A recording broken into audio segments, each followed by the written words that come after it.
오늘은 우리가 수요일마다 한 권씩 성경의 한 권씩을 공부하는데 오늘은 야고보서를 공부하려고 합니다. 야고보서 1장 9절에서 17절까지 다 같이 함께 읽겠습니다. 낮은 형제는 자기의 높음을 자랑하고 부한 자는 자기의 낮아짐을 자랑할지니 이는 그가 풀의 꽃과 같이 지나갑니다. 해가 돋고 뜨거운 바람이 불어 풀을 말리면 꽃이 떨어져 그 모양의 아름다움이 없어지나니 부한 자도 그 행하는 일에 이와 같이 쇠잔하리라.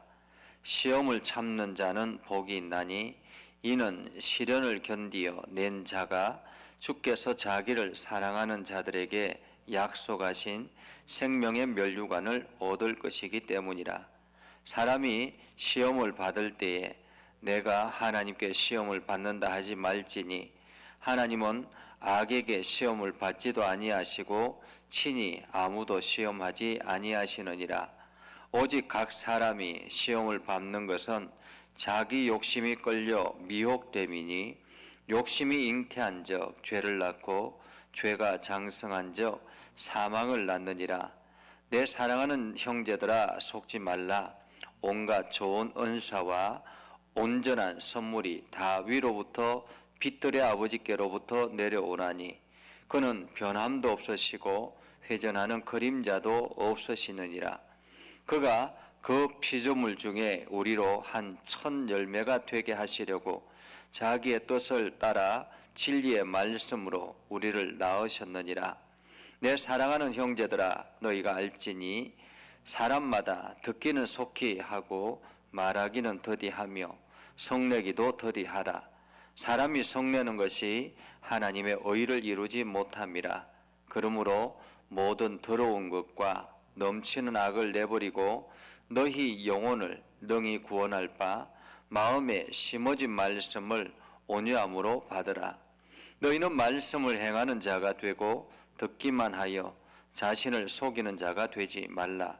누구든지 말씀을 듣고 행하지 아니하면 그는 거울로 자기의 생긴 얼굴을 보는 사람과 같아서 제 자신을 보고 가서 그 모습이 어떠했는지를 곧 잊어버리려는 거지만 자유롭게 하는 온전한 율법을 들여다보고 있는 자는 듣고 잊어버리는 자가 아니요 실천하는 자니 이 사람은 그 행하는 일에 복을 받으리라.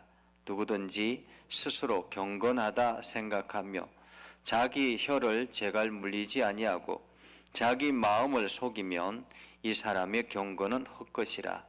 하나님 아버지 앞에서 정결하고 더러움이 없는 경건은 곧 고아와 과부를 그 환난 중에 돌보고 또 자기를 지켜 새 속에 물들지 아니하는 그것이니라.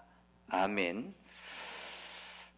온라인상에서 함께 예배하는 우리 곽선호 권사님, 오직 주님만 믿고 의지합니다. 모든 것 주님께 드립니다 하고 함께 동참해 주셨습니다. 오늘은 야고보서입니다. 이 야고보서는 저자는 야고보이죠. 저자는 야고보인데 이 야고보는 많은 사람들의 이름이 있습니다. 성경에도 야고보라는 이름들이 많이 있는데 예수님의 동생 야고보가 있고 예수님의 제자 중에 야고보가 있고 또 이외에도 많은 야고보들이 있습니다.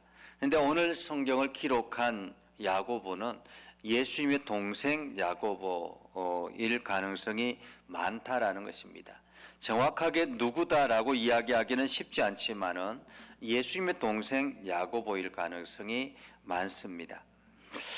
예수님의 동생 야고보는 초대 예루살렘 교회의 대표를 지내고 있었습니다. 그렇기 때문에 이 예수님의 동생 야고보, 그가 초대 예루살렘 수장으로 있으면서 그 이전에는 사실 예수님을 믿지 않았던 동생이었죠. 예수님이 하나님의 아들이라는 사실을 믿지도 않았었고, 그리고 예수님을 따라다니지도 않았지만은 이 야고보가 예수님의 부활을 경험하고 그리고 난 다음에 그의 삶이 바뀌게 되었던 것이죠. 그래서 이 야고보가 당시에 로마 지배 아래서 엄청난 고난을 당하고 있는, 그래서 많은 유대인들이 세계 각곳에 흩어져 있는 그러한 상황 가운데서 흩어져 있는 기독교인들에게 보내는 편지가 오늘 본문의 말씀이라고 말할 수 있습니다. 그래서 1절에 보면 야고보는 흩어져 있는 12지파에게 문안한다 이렇게 말하고 있는데, 12지파는 곧 이스라엘을 말하고 있거든요. 그러니까 12지파에게 문안한다라는 말은 12지파에게, 이스라엘 모든 사람들에게 이 말씀을 전한다라는 의미이기도 되겠습니다. 이 야고보서가 기록되어졌을 그때 당시의 시대는 아마도 네로 박해 시대가 아니었을까라고 추정을 합니다.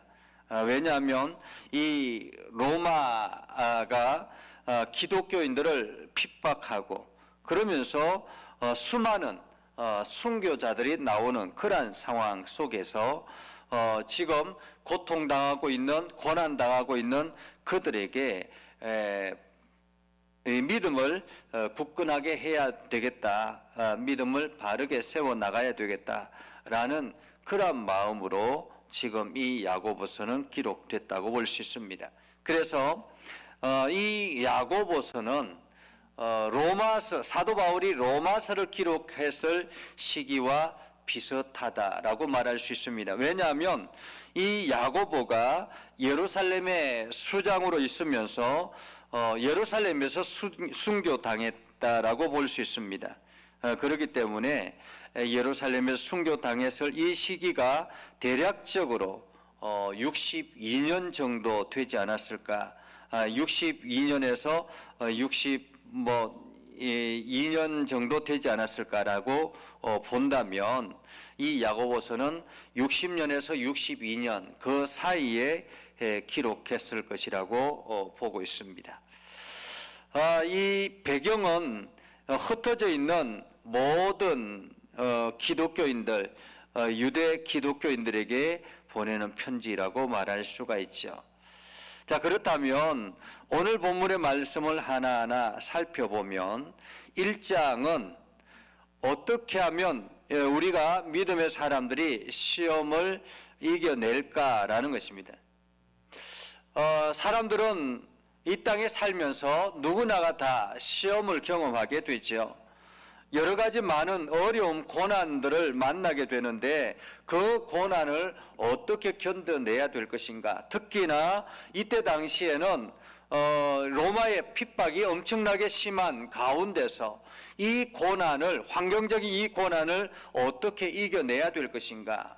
요즘 시대로 말하면 외적인 어떤 핍박은 심하지 않지만은 내적인 여러 가지 문화적인 핍박이라든지 이러한 것들이 심한데, 이러한 시험들을 어떻게 이겨낼 것인가라는 것입니다.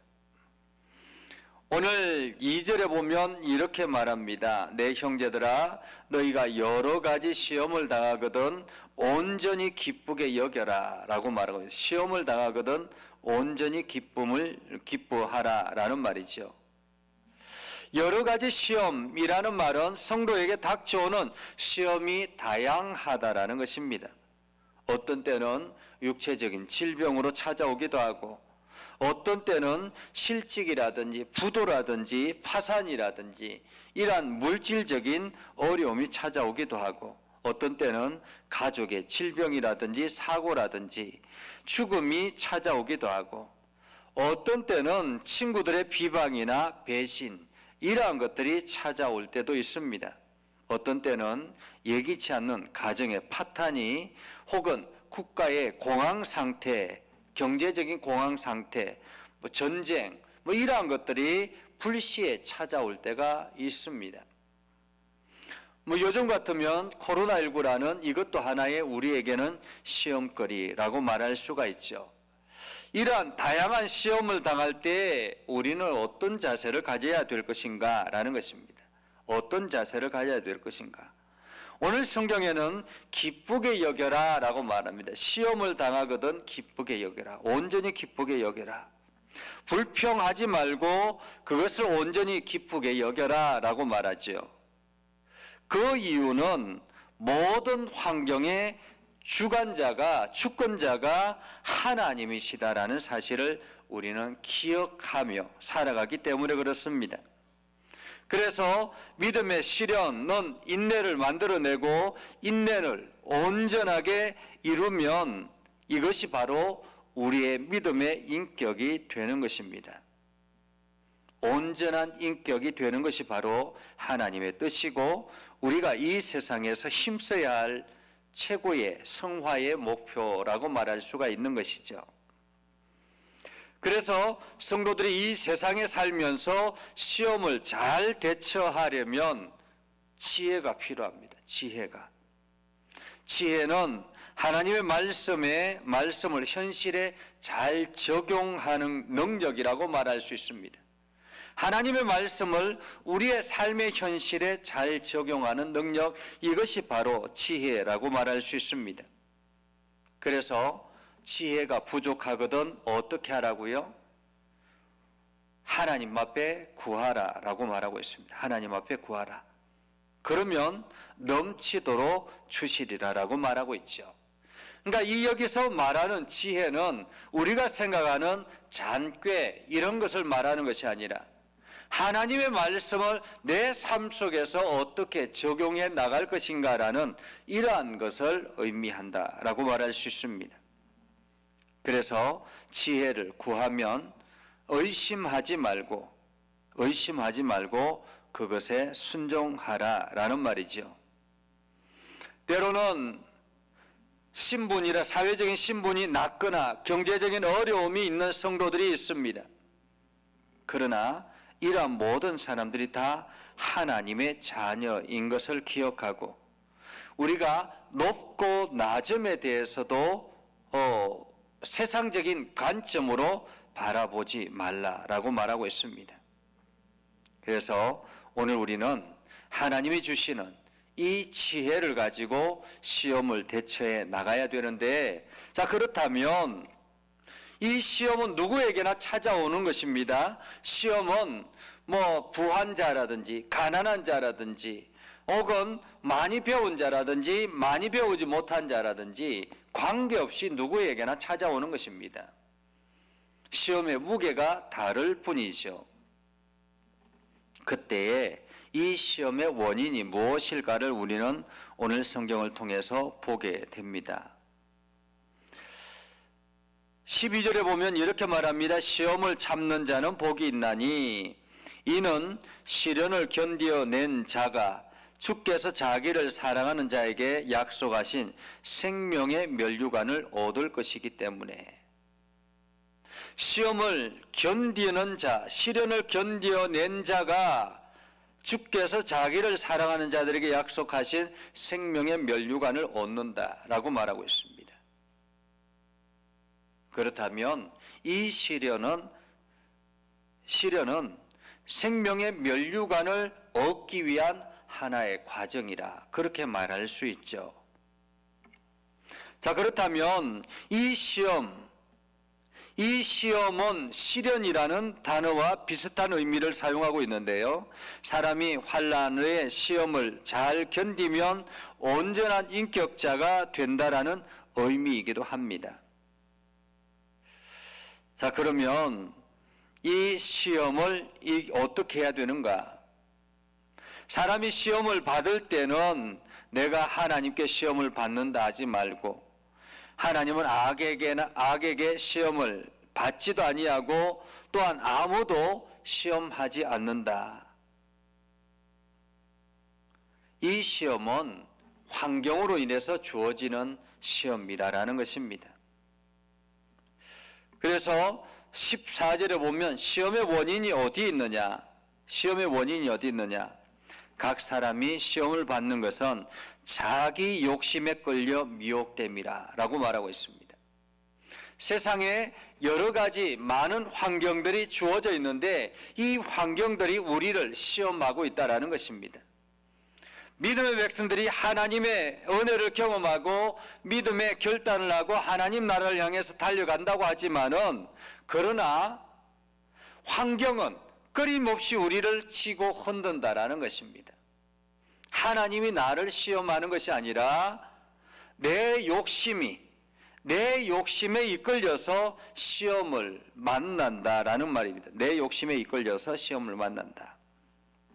그렇기 때문에 우리가 이 땅에 사는 날 동안에는 끊임없이 우리 자신이 시험 속에 있어야 된다라는 말이기도 합니다. 왜냐하면 세상이 변하지 않기 때문에 그렇죠. 내 자신의 욕심이, 육체적인 욕심이 변하지 않기 때문에 그렇습니다. 이 욕심에 끌려서 시험을 만나게 되는데, 이 시험은 어떻게 한다고 합니까? 15절에 보면 욕심이 잉태한 적 죄를 낳고 죄가 장성한 적 사망을 낳는다 라고 말하죠. 죄가 장성한 적 사망을 낳는다. 시험의 원인은 하나님께서 우리에게 주시는 것이 아니라 우리 자신 스스로가 만들어내는 것이다 라는 말이죠. 그런데 우리 자신들이 스스로 만들어내는 이 시험을 우리가 견뎌내야 된다라는 것입니다. 견뎌내야 된다. 우리가 잘 이겨내야 된다라는 거죠. 어떻게 이겨내야 되겠습니까? 조금 전에 말씀드렸던 것처럼 지혜로 이겨내야 되는 것입니다.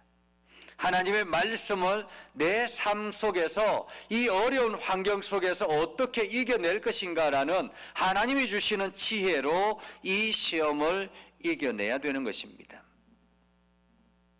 그래서 말씀이 점점 이 시험을 이겨냄으로 인해서 말씀이 내 삶 속에서 들어오게 되고 온전한 인격으로 변화가 되는 것입니다.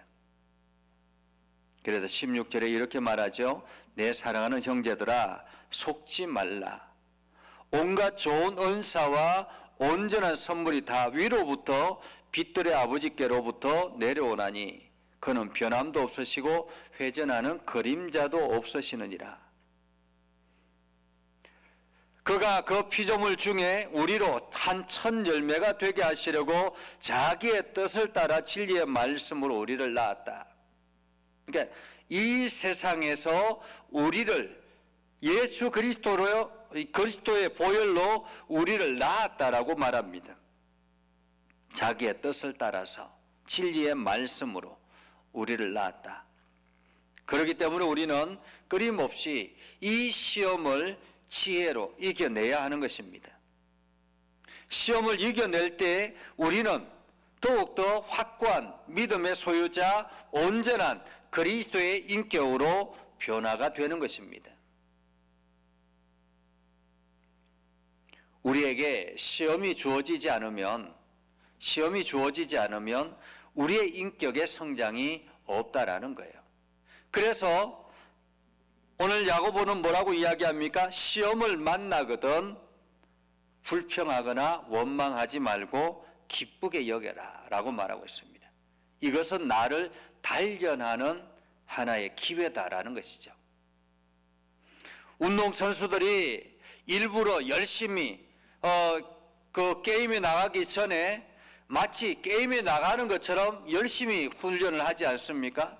그 훈련하는 이유는 자기 자신을 단련하는 것입니다.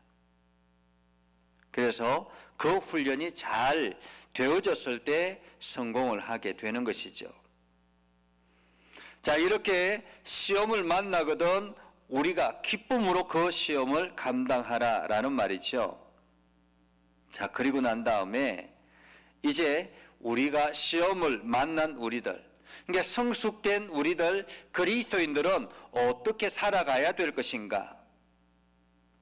19절 이하에 우리는 어떤 삶을 살아야 될 것인가? 라는 것이죠. 어떤 삶을 살아야 될 것인가? 말씀을 행하는 자가 되라 라고 말하죠.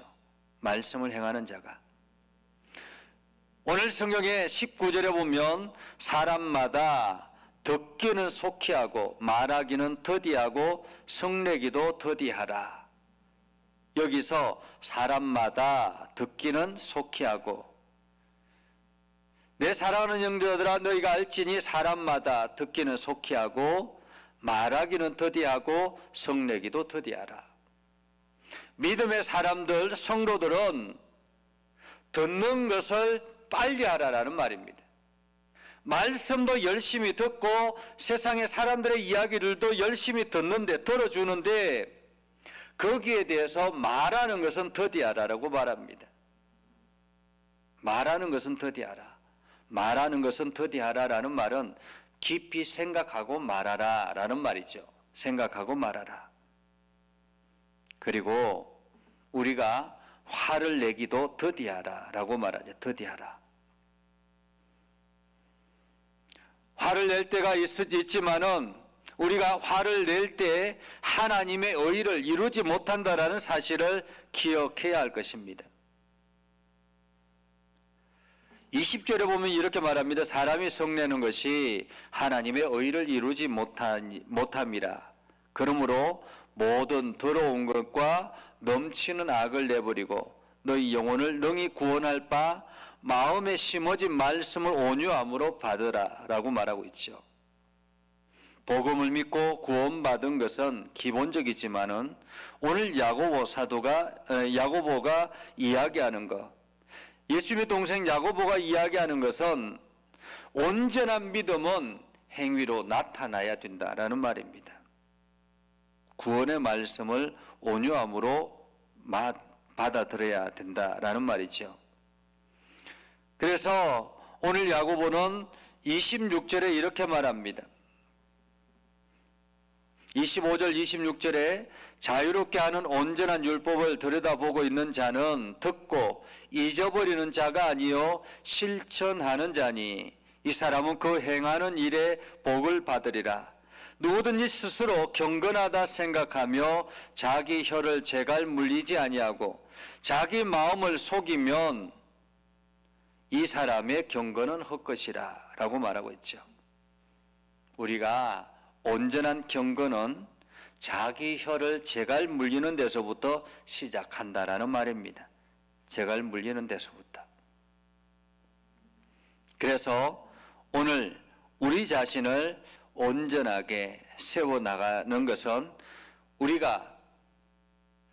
자신이 사람들의 세상의 이야기는 속히 듣지만은 그러나 말은 깊이 생각하고 화내는 것도 더디하라라고 말하고 있습니다.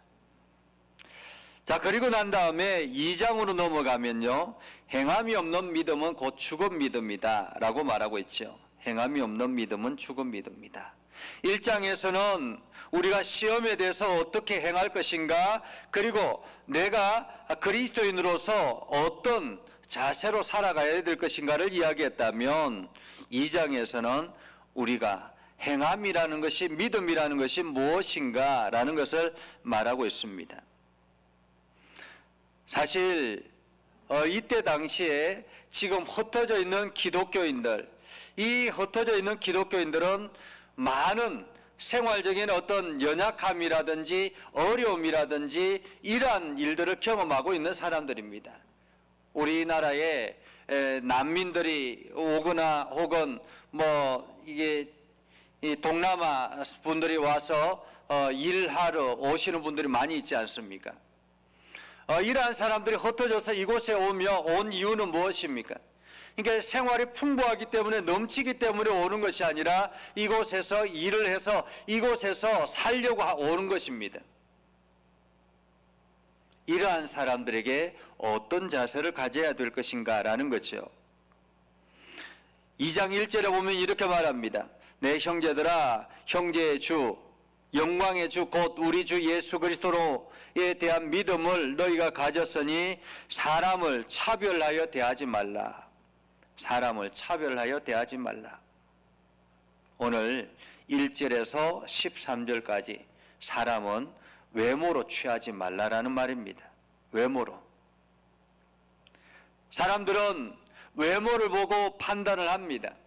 저 사람이 깔끔하게 입었는지 아니면 고급적인 옷을 입었는지 뭐 이러한 것들을 보고 그 사람의 수준을 판단하려고 합니다.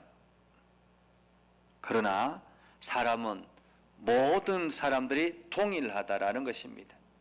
하나님 앞에서는 모든 사람들이 다 동일하다. 세상의 기준으로 사람을 보지 말고 하나님의 기준으로 사람을 보라라는 말이지요.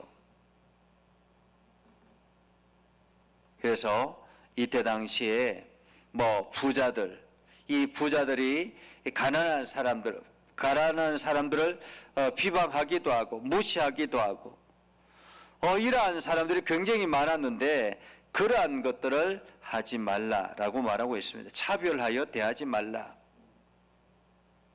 그래서 누구든지 예수 그리스도를 믿는 믿음이 기본적인 것이다. 그래서 우리는 모두 다 죄를 버리고 우리의 의가 되시는 구주 예수 그리스도의 그리스도만 진심으로 믿고 의지해야 한다라는 것을 말하고 있죠. 그래서 14절부터 26절까지는 행함이 없는 믿음은 곧 죽은 믿음이다 라고 말하고 있습니다. 사람을 외모로 취하지 말라라고 말하면서 우리의 행함이 없는 믿음은 죽은 믿음이다. 14절에 이렇게 말하죠. 내 형제들아 만일 사람이 믿음이 있노라 하고 행함이 없으면 무슨 유익이 있으리요? 그 믿음이 능히 자기를 구원하겠느냐라고 말하죠. 여기서 행함이 있다라는 말은 단순히 우리가 종교적인 행위를 말하는 것이 아닙니다. 이 종교적인 행위는 누구든지 다 하는 것이죠. 그렇죠? 유대인들도 이 종교적인 행위를 굉장히 열심히 합니다. 종교적인 행위가 있는데 오늘 하나님께서 야고보를 통해서 우리들에게 말씀하시는 것은 종교적인 행위를 말하는 것이 아니라 우리 삶 속에서 일어나는 우리의 행위들을 말하는 것입니다.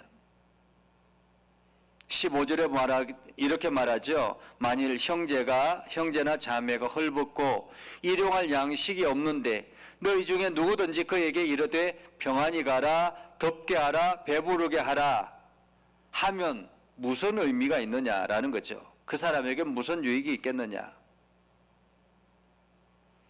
하나님께서 당신에게 복을 주시기를 원합니다 라고 이야기한다라는 것은 무슨 의미가 있겠느냐라는 것입니다. 정말로 헐벗고 배고픈 사람들에게 내 호주머니를 열어서 아니면 내가 먹는 밥을 조금이라도 나누어 줄 줄 아는 그러한 마음이, 그러한 행위가 따라야만이 온전한 사랑의 모습이라고 말할 수 있는 것이죠. 이것이 행위가 따르는 믿음이다 라고 말하고 있습니다. 그래서 17절에도 이와 같이 행함이 없는 믿음은 그 자체가 죽은 것이다. 우리가 사도 바울이 오직 믿음으로라고 이야기하지 않습니까? 오직 믿음으로.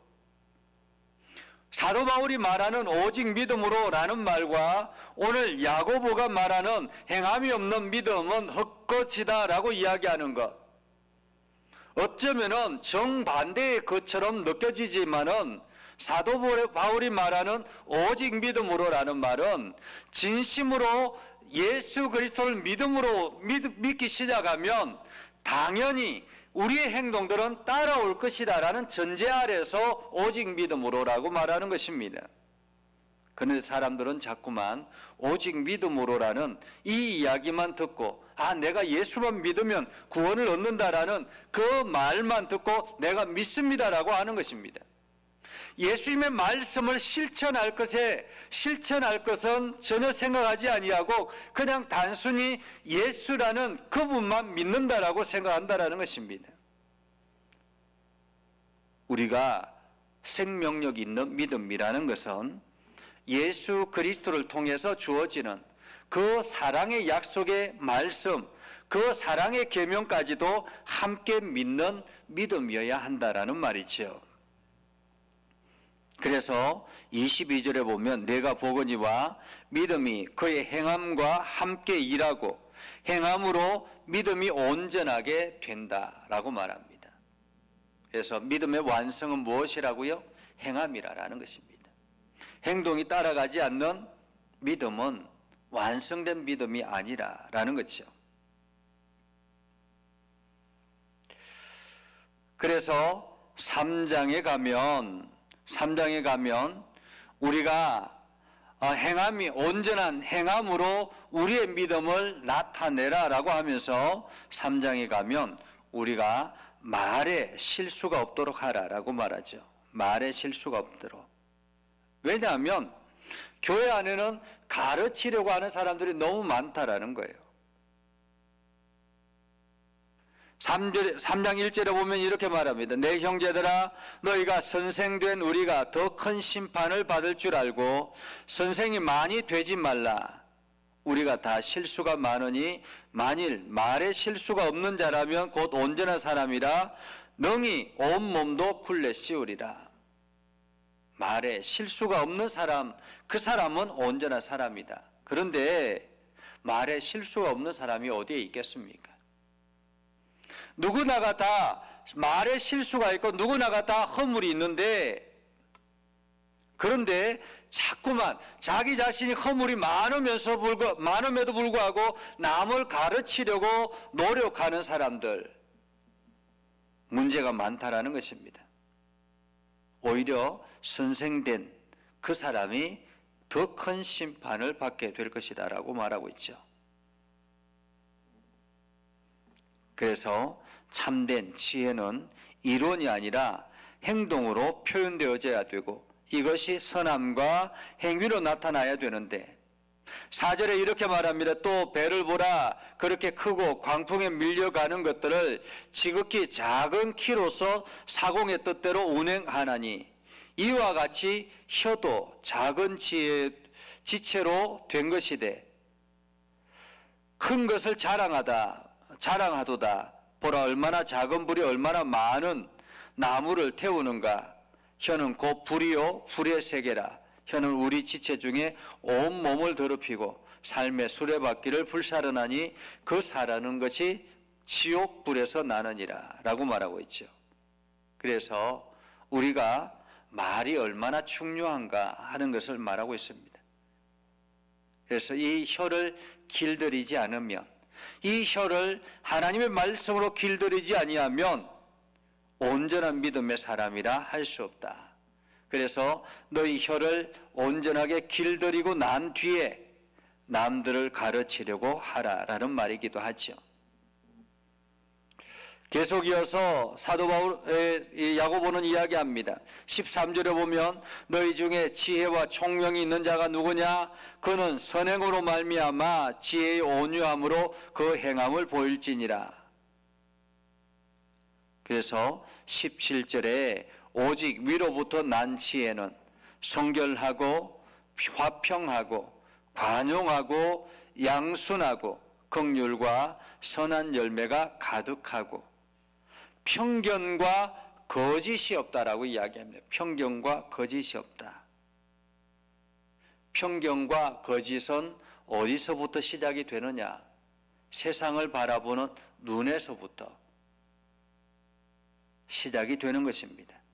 그래서 우리가 세상의 관점에서 사람을 보는 것이 아니라 위에서 주어지는, 위로부터 난 지혜로 모든 것을 바라보면 화평하게 되고 관용하게 되고 양순하게 되고 긍휼과 선한 열매가 있게 된다라는 것입니다.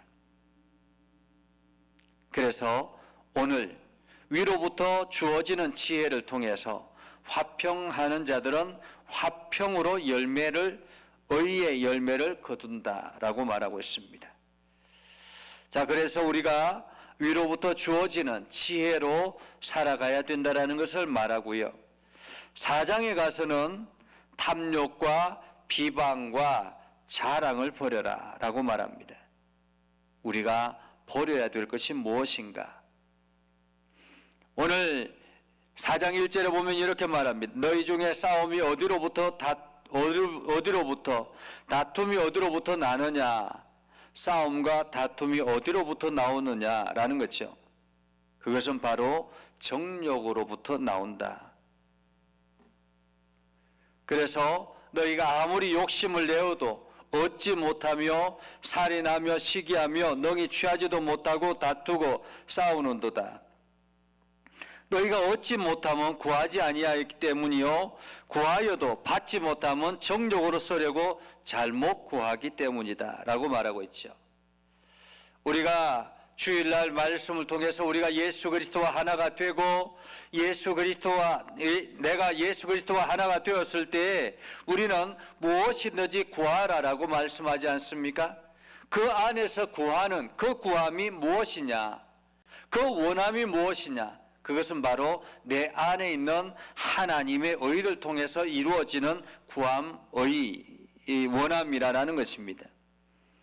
그것은 정욕으로 구하는 것이 아니라 하나님께서 나를 통해서 하나님의 일들을 행하게 하기 위한 하나의 구함이라는 것입니다. 그래서 오늘 성경에서 야고보는 구하여도 받지 못하면 정욕으로 쓰려고 잘못 구하기 때문이다 라고 말하고 있죠. 그래서 오늘 우리는 누구든지 다툼이 되지 않도록 하라. 그 다툼은 곧 우리 내 안에 있는 성령과 원수되는 것이다.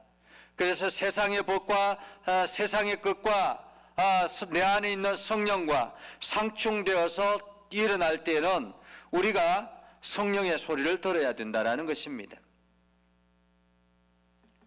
그래서 우리가 하나님이 교만한 자를 물리치시고 겸손한 자에게 은혜를 주시는 것처럼 우리가 날마다 마귀를 대적하고 내 안에 계시는 성령님을 통해서 우리가 하나님의 은혜 가운데 거해야 된다라는 것을 말하고 있죠.